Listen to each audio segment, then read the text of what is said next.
Okay, start away. Back to you, Roxy. Tell us Good afternoon and good evening and good night and good morning for some folks. So the second half of our day, actually it's not quite second half, is the marathon running with only 5 minute break. The second half, we have the edge intelligence and security with the, I need some drink. Just kidding. So we have Ranuka Nakarni. She is a CTO of security in at F5, and then we have the Vici Shuryadavara. She is the chief product officer and head of engineering at Visual. So we love to have both of you here. Sudha Jante and I are hosts and co-hosts for this event. We did this 3 years with all the marathons that we have with all the women, and our women group get bigger and bigger every year. So one day we will have on stage all the women come together and have the show. I'm saying it to the public so that we're gonna have to do it. The second speech, the second session we have for the afternoon is No Code AI, and that is with Viola. And I don't think Christina will be there, but Viola. No, I think Viola and Christina have shared a recording to walk through what they did. So that's what we will show. Yeah, so we will show that, and then we will have the responsible AI ethic with Anna Junido. Anna Chubinitse. Between Sudan, I will say people name correctly, and we keep practicing until we get there. And that's the thing about global. And last but not least, we will have compliant and AI ethic by Ash Joshi. Yes. And that will be from 3 to 3:30, and we will wrap up, I think, so that we will have time to show the hot AI videos at the end to wrap that up. So and Susanna has done some of these recordings, so Susanna will jump in and talk about AI ethics because she's the AI ethicist in the room. And yes. So the compliant piece will be moderating by Susanna. Yeah. Right. Yeah. So let us get started, and as we time wise, how much time we have for this panel, and so I just want to we have the time from 1:25 now. Right now 1:25 to 1:45. Okay, we can make it another 5 more minutes. Yes. We started late. Can we go till 50? We are a time up. Yeah. Yes. If Renuka and Viji have time, we would like to do. Yeah, we can stay a little longer. Yes. Yeah, we'll really. Yes. And we did talk about it last time we spoke, right? We can spend the whole day talking about this, and maybe a week and a month. But let's make it impactful today. And I would like to introduce to the world here the two chiefs officer of two important company in the world here, and I would like to have each of you introduce yourself, because I would not do good justice to share your stories. And I think with your voice, your power, and your knowledge, let me introduce you to Renuka. Please start with the conversation. Thanks, Roxy and Sudha. Super excited to be here. And as Roxy mentioned, I work for F5 Networks. I'm the CTO of security. Been in security space for about 20 years. I graduated with my master's in electrical engineering, and my first job was in security space. And ever since, I've been like absolutely intoxicated with all the fun stuff that happens in this space. I started with VPNs, then got into intrusion prevention, got into building firewalls, did network access control, DLP, and then I was at VMware, built their microsegmentation, which is the virtual security space. And then I was at DNS company to build DNS security, and then I landed at F5, which does actually a little bit of everything. And over the course of 20 years, I have basically built almost every single sort of security technology, and kind of like surfed the wave of security technologies. And very passionate about this space. With edge computing happening, now we are looking at the new sets of security challenges. And we see this evolve from customers doing legacy data center work, then they moved to the cloud. They use different Amazon Azure infrastructure as a service. It had different set of security challenges. And where we are today is with the whole IoT edge happening, it actually completely changes the game one more time. So super excited to be here and pursuing my passion for security and being in tech here. On to you. On to Viji. Hi everyone. I'm Viji Suryadevara, and Roxy, you got my name right. It is rather long, so people are scared when they see it, but it's just like it's written. So thank you for that. In terms of my background, I started off in India. I grew up in South India. I was the first person in my family to go to college. So this was all new to me to try to figure out my career. So I really love the fact that you're talking about career pivots, because I will connect back to why that is important in just a second. But I started my career with a bachelor's in science in math, physics, and computers. And that's the first time I had seen a computer when I was about 18 years old. And that's when I decided that is what I want to do. And from then on, just never looked back. From computers, did my master's, then started my career as a network management software engineer with Siemens. So I was writing network management software for their switches, and then moved on to other projects and stuff, and stayed in telecom for a while. And 2000 happened. That's when I was actually working on building a product for a customer here in Bay Area, doing a 3G switch.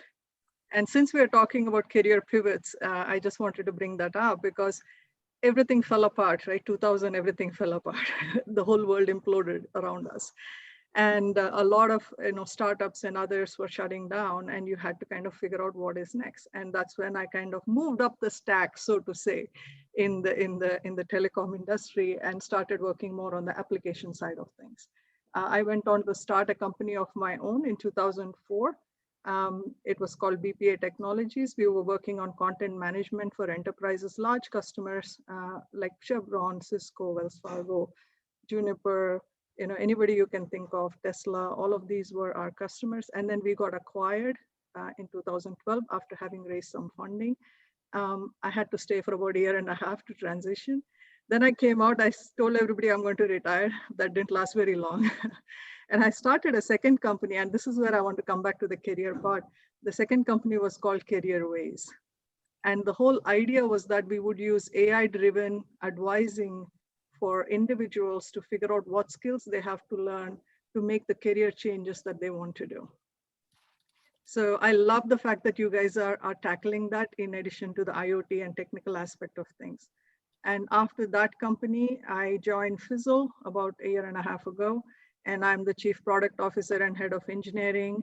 I'm very involved in defining how the product is going to look like. We are an edge computing company, very focused on building not only the stack, but also individual solutions. And one of our flagship solutions is in pharma industry.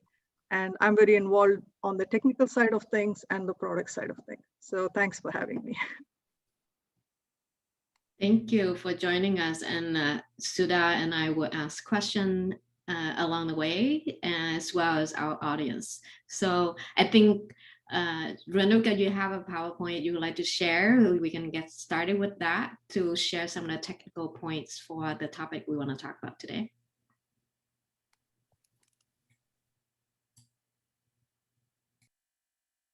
I'm seeing Renuka's slide, but it is showing me Viji in the video. Oh, maybe because she's muted. You want to switch to speaker view, Sudha, because I already pinned everyone. So if you switch to speaker view, you'll see all four. Ah, okay. Yeah, and there's a middle bar to move so you can see the PowerPoint at the same time with four of us. Yeah, yeah. Yeah, and I'm sharing my slide. I'm assuming you're seeing it in the proper format. Yep, perfect. Great. Yeah, so the reason I put this together was every time we talk about edge, the question is, what do you mean by edge? So I and Viji, we were chatting about this as well, and everybody has a different interpretation. So I just wanted to throw this slide out there, and then, let's just think through it and like have, Viji, would love to hear your opinions on how you look at edge as well. Yeah, absolutely. So Renuka, if you want to get started, then I'll chime in as you go through the explanation of it. Yeah. Yeah, so this is something which I personally really like, this particular definition. And because when we talk about edge, being a networking vendor, we always talk about it from the on-prem data center edge. So our comfort zone, or every time we talk about it, we actually start from, as you can see here, this is the third box on the slide here. That's our comfort zone, and we continue to talk about it from that perspective. And then when we talk to service providers, there is usually like access edge, regional edge, where are things. And now with IoTs, what's happening is that edge is moving closer to the users, right? So that's why, as you see from the slide here, you start going more towards left, where your smart edge, smart device edge, where you have devices that are very smart, as well as you have, in fact, IoT devices, which are almost like a edge.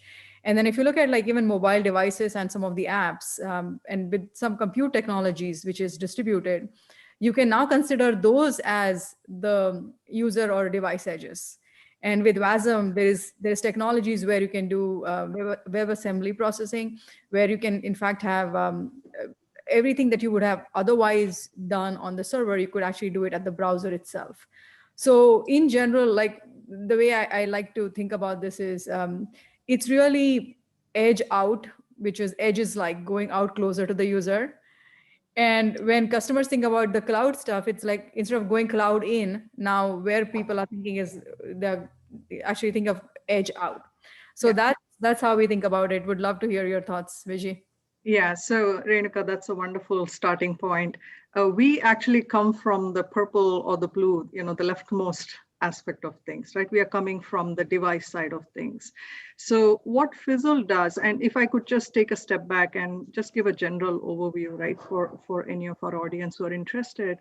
When IoT started, the fundamental focus was on connecting the devices, right? Whether it was our phones, our Nest, at our home thermostats or Ring bells or whatever other kind of user devices, and also devices within an enterprise or a factory. We were trying to kind of connect all of these things. And a lot of the use cases that you were looking at were focused on monitoring these devices and figuring out if any device was down or what is happening around the device, and also looking at preventative maintenance. But being an edge computing company, our focus is really trying to operationalize all these devices to bring digitization to the enterprise in not just seeing whether the device is on or off, but really controlling the device. And the best way to do that is through the edge part. And in our case, edge really is focused on the routers that are connected to the end devices and sometimes the devices themselves. And the software stack that we have basically converts a 40-watt edge device, which is really small router, just like the router you have in your home, the wireless router. It's almost similar to that. But on that, we are running server-grade software because of the software that we have written. And with that, we are able to control the devices, manage and make intelligent decisions right there, instead of sending all the data back to the platform or the cloud and making decisions and sending back commands again downstream. So our focus has been on capturing the data on the edge, making the changes. And I believe this is industry-wide it's happening. It's not just Fizzle, but Fizzle is on the leading edge of that, both because of the bandwidth capacity that we are getting with the 5G right now. And secondly, the fact that decision-making has to move closer to where the devices are. And I think these are all driving this innovation, and we are happy to be in front of that.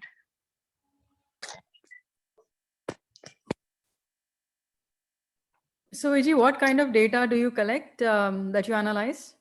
So from our side, if we are looking at the data itself, there are different kinds of use cases. So when we are talking about manufacturing use case, we have a product line on the manufacturing side, which is a little bit early in its life cycle.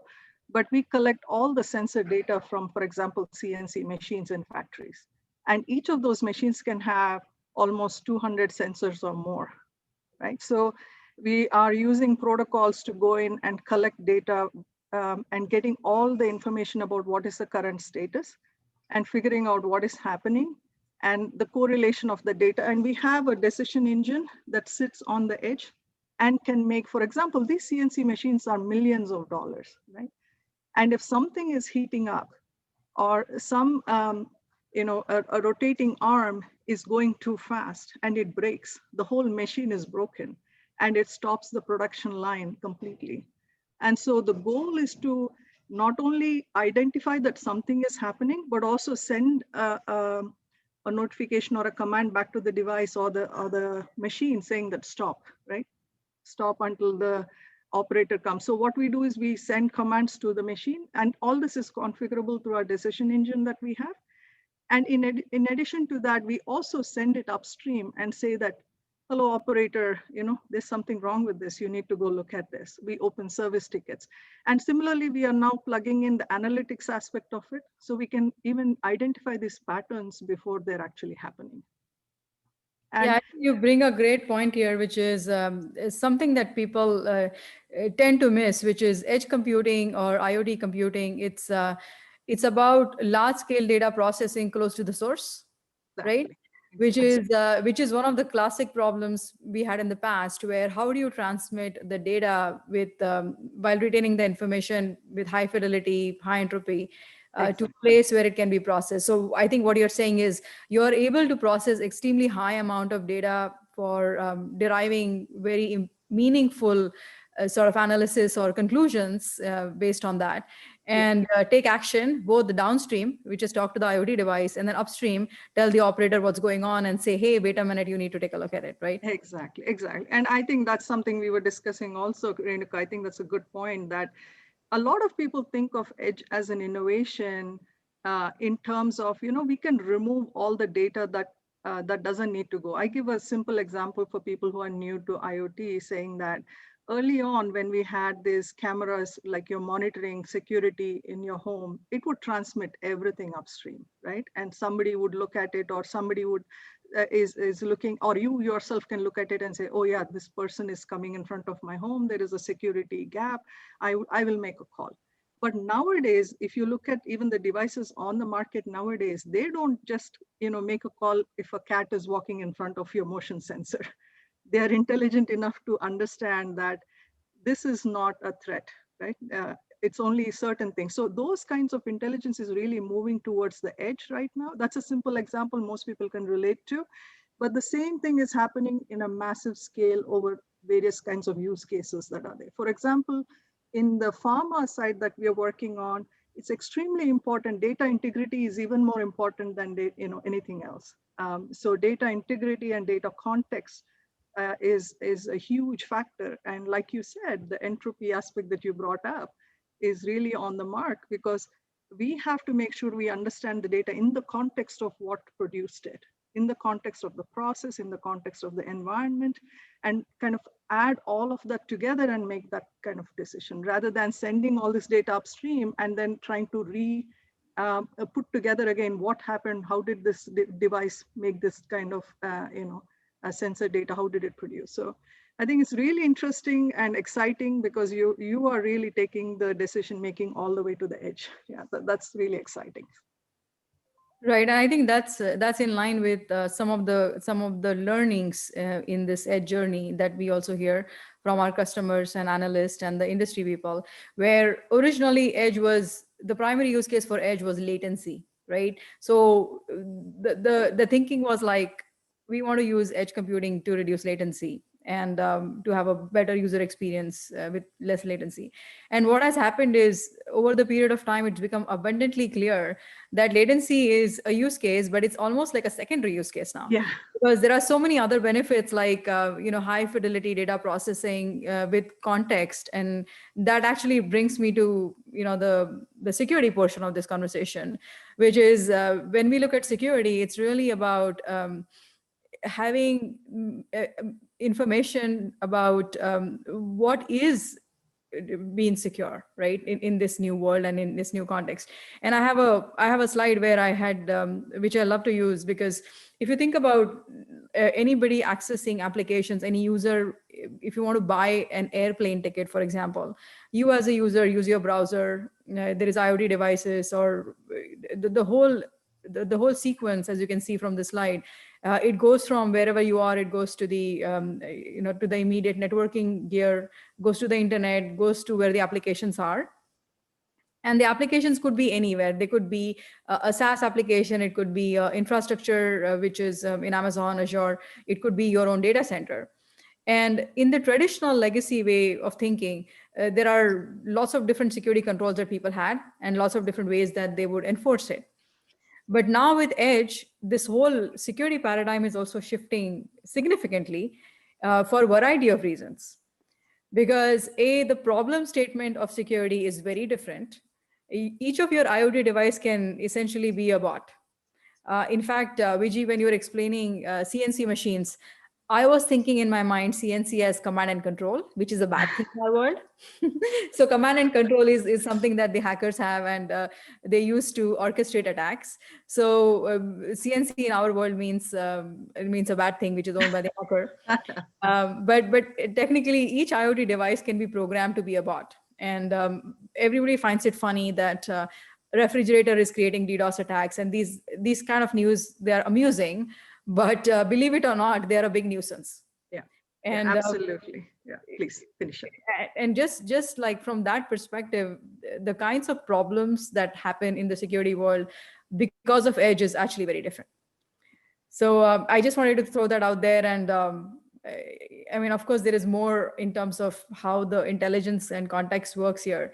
But I wanted to give you also a quick chance to talk about how you think about this, Vijay.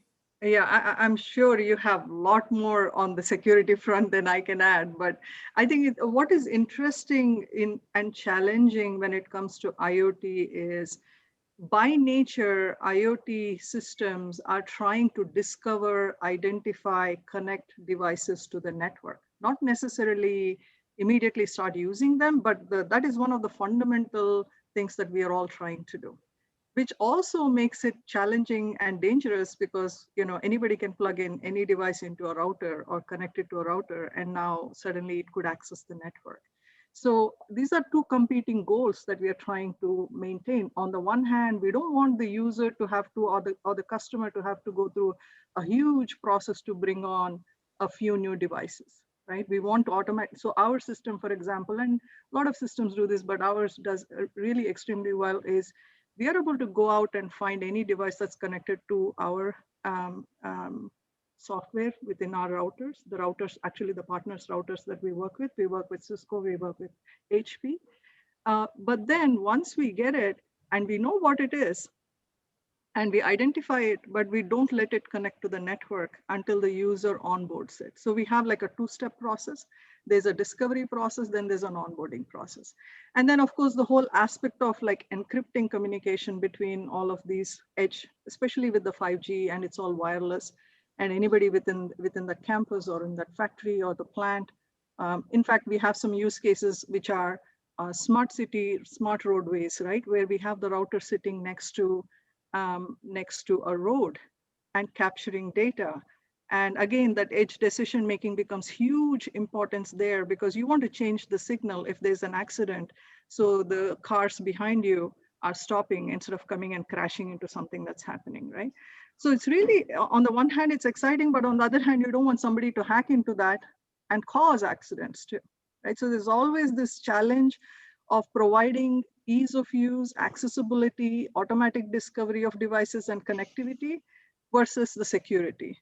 So this is something that every day we are looking at it and trying to find the balance of that. And that's really an interesting aspect of system design, solution design, that a lot of people don't think about when they're thinking about just connectivity and IoT devices. Yeah, and I think from security perspective, and I also see a question here, which is, I'm trying to answer the question at the same time, which is, generally speaking, every time you define a protocol or anything new, right? So Edge being a completely new thing, you think about authentication, authorization, and non-repudiation, right? So these are like the core tenets of like how you design it, to Vijay, your point about solution and system and so on. And while that is there are different kinds of challenges. As I'll give you an example of simple DNS. So in my past life, there was a service provider who basically had they had this new IoT installs, and they had these new devices. And the problem they had was somebody just wrote a script on these devices to do DNS lookups. So all it was doing was basically saying, hey, who is this, who is this, who is this? Now, it's a very benign thing. And if you're asking for a DNS question, nobody's going to block it. Like a firewall is not going to block it. It's a very genuine thing. When I go to google.com, or when I go home, wherever my home is as an IoT device, I basically do a DNS lookup. It's a very simple thing. But what happened was the service provider DNS server crashed, because it is now an example of a DNS attack, a DNS DDoS attack, right? And then they said, okay, what can we do? How can we do rate limiting? How can we filter the things? There is no way to filter it, because the devices were not doing anything wrong. They were actually just going home or just asking basic DNS resolution. There was really nothing wrong in that conversation, right? So even on their side, they couldn't do any filtering of information or so on. So this is an example of there are times when you can do the system design with the right tenets of security, but then there are times where you also need to think that there are negative use cases. So just because the application works as designed, and just because the IoT device is doing what it was supposed to be doing in the first place, doesn't mean you're secure. Yeah, right? no, absolutely. Other conversations, and then of course there is more contextual security you can do, which actually goes into our previous conversation, which is how do I make sense of extreme amount of data that we have. Exactly. I was just going to add that that is something the way we approach things is we have the agents, which are essentially talking to the device and doing all kinds of stuff, but we don't let the agents connect directly to the platform, right? We have another layer in between, which is our decision engine, the data engine, that then looks at it and has the intelligence, and that is controlled by our rules and AI and other things, which allow us to then kind of say, oh, no, you don't get to send this stuff upstream. It is, of course, an evolving thing. Like you said, we are suddenly in front of, instead of just designing systems that where different devices are talking to each other, now we have to think about how can somebody misuse this connectivity. And another aspect of that, in addition to adding that intelligence on the edge piece, intelligence and security kind of go together, like you just said, right? And somehow it's kind of really together. In addition to that, we actually put like roadblocks. In some ways, these are roadblocks along the way. Even when you're connecting to the MQTT server, typically MQTT is what most IoT systems will use to process the data, because this is the fastest way to do things. And then you have other kind of pipelines on top of MQTT, which will really do the streams processing. We use Kafka, many other people use other things. We also use Redis for in-memory when we need it, depending upon the use case and things like that. Now, adding that layer of security, the TLS encryption that we do and other things, does slow down a little bit your processing speed, right? So again, it's always a matter of figuring out, for this use case, does it make sense to allow the speed and catch it upstream? Or does it make sense to catch it at the edge? So we really try to figure out different layers and levels of security at different parts of this stack. But it's exciting though. I mean, it's an evolving field. It's exciting. I would love to, again, like we said, we will probably continue talking for another 2 hours, but I know we have some time limitations, but it's exciting to see what you guys are doing as a big company, coming from the other edge, like the content edge, from the data center edge. And we are coming more from the device edge. We do have mobile applications through which the users control the devices, but our real focus is on the other end, because I think the mobile and user end, there's a lot of innovation that already happened, but there isn't as much innovation that happened on the other side, which is where we are focused on. Yeah, and I think you talked about it, which is it's all about defense in depth. There is no such thing as, which is why I have this picture here, which essentially shows you there are so many different security control points in the traditional world. And now with edge coming in the picture, this all actually and changes significantly. So it's all about defense in depth, instrumenting security at multiple layers, as you pointed out, and making sure that the new paradigm of edge that we have is as secure as the castle and moat approach that people had back in the day with the data centers. Yeah, absolutely. So with that, Roxy, I know we are over time, so giving it back to you. It's okay. I think you can answer the next question. I think you can talk about Volterra and how the edge computing can be the enabler for Industry 4.0. You want to touch on? I would love to take that, and I'm sure Renuka has a lot of insights too, because she's dealing with large customers too. When we are looking at edge computing, and this is one of the keynotes I spoke in last time IoT Slam also, was we had this vision of so many devices will connect. There'll be 5 billion devices that will be online. Everything will be connected. And there's some of that happening, but not enough is happening. And the reason is because we are not looking, the whole focus has been, as I said, on the connectivity piece and not on having a process around it, the use case around it, the operationalizing of devices and security and all of that piece, right? And given that edge is now available for us and there are wonderful products out there, all of this now goes into the next step. Both the bandwidth and the edge computing will really change, and digitization will go very fast. And that's what we are seeing in some of the industries that we work with. For example, pharma, it's very reticent to move forward with technology. It's not because they're not technology aware. They are very smart people doing really important things, but they are very risk averse because of the nature of their business and the compliance and the regulations and things like that. But now when we are able to provide these kind of solutions where they are able to control, manage, and have clarity and data integrity and data security, suddenly it opens up to digitization. Whether it is the plant floor or is it your lab or your office that you're managing, all of these use cases open up. So I'm convinced in the next 2 to 5 years, you'll see so many things happening. And I think COVID, we are not talking about it, but COVID has made a lot of this digitization and automation come to the forefront. And we will see the effect of that in the next year or two also. Yeah, I was going to say this talk would be incomplete if we don't mention the digital transformation that's happening and that is being driven, and it is super accelerated, and it was already in process, but they said it got accelerated by 10x because of the COVID and the need to work remotely and so on. And there is a research which said $800 billion worth of investment is going to happen in the edge computing space across the IoTs, across the edge infrastructure, across the service provider infrastructure, and so on and so forth. So I think that's definitely a really big and exciting growing space. And it has impact, as Vijay was saying, across the board, across all the verticals, across different vendors like us. We just acquired a company called Volterra, which specializes in simplifying the usage of edge. So as a traditional networking vendor, we are evolving to give our customers opportunities to adopt edge and to help them with their journey from data center to cloud to edge. And I think that's basically one of the very cool and very exciting things of our times that we all get to participate in.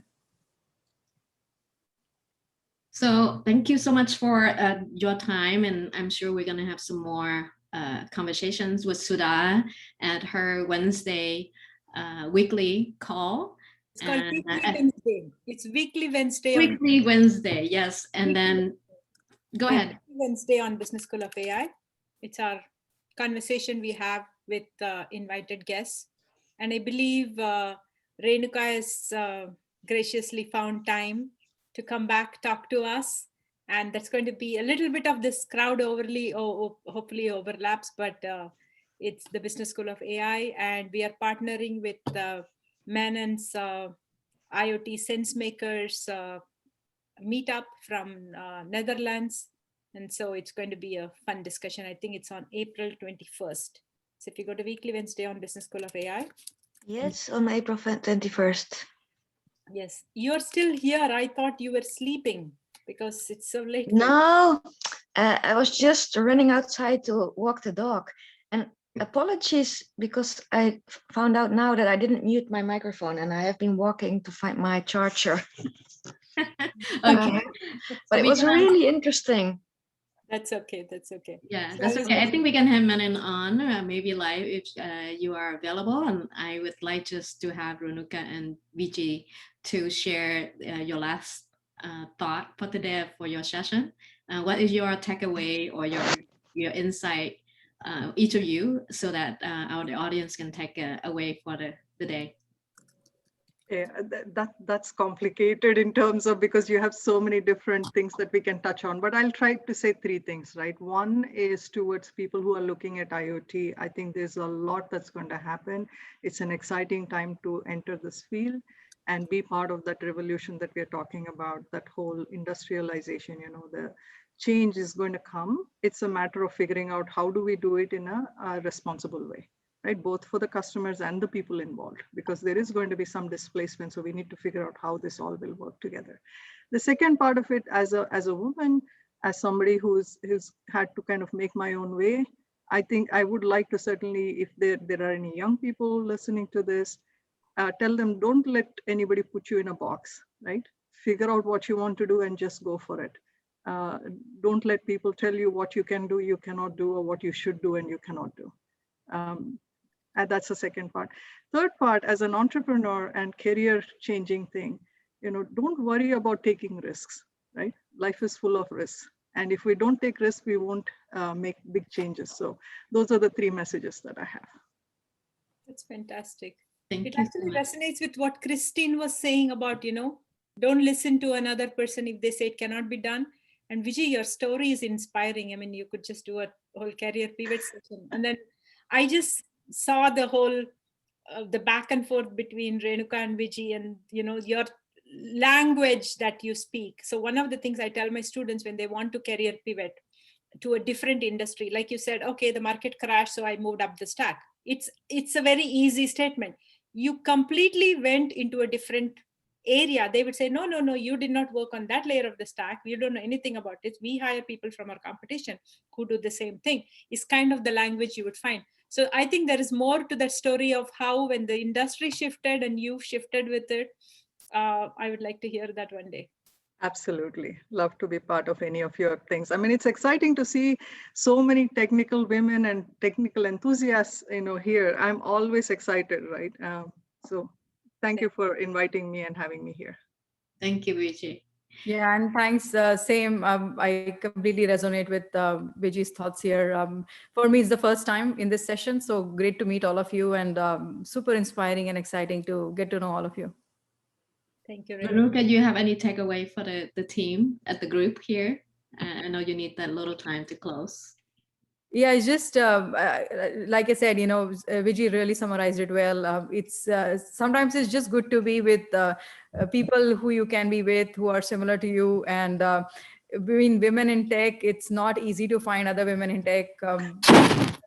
Just finding people like-minded people and like being able to talk about it.